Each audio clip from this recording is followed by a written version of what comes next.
Hi everyone, want to see how I made this? Let's go!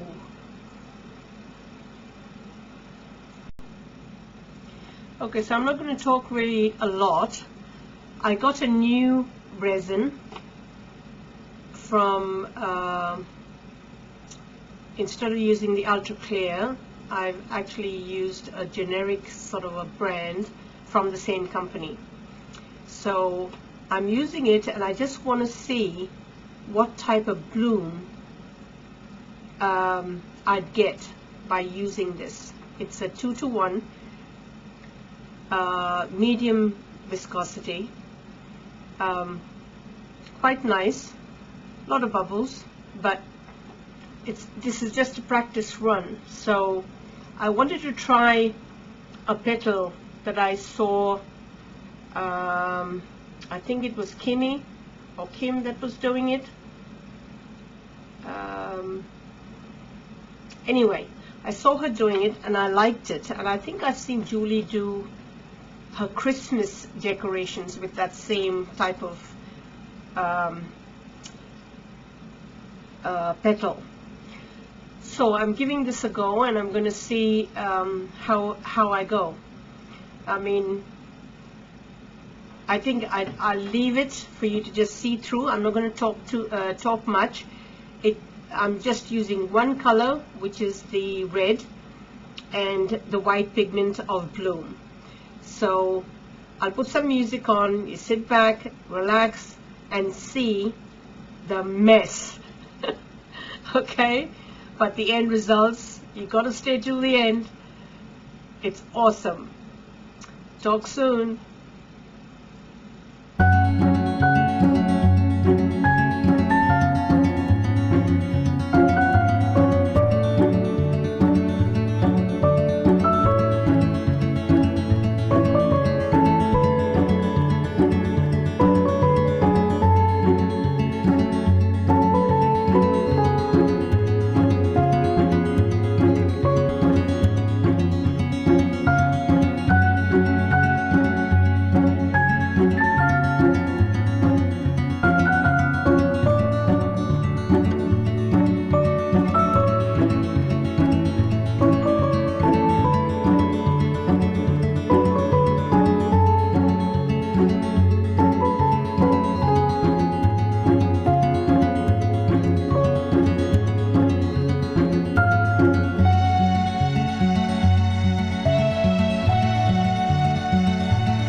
point, I'm looking at it and thinking it's not going to turn out. I'm not going to be bothered about a background. So I continued. I just thought, let it set, and then I'll just come and take it out. And so I didn't film that part. But you'll see in the video here, it seems to be blooming, but I was thinking, nah, there's going to be a lot of blobs. But have a look at that. Was I shocked or not? What do you guys think? Leave a comment, please share, like the video. Thank you. Love you guys.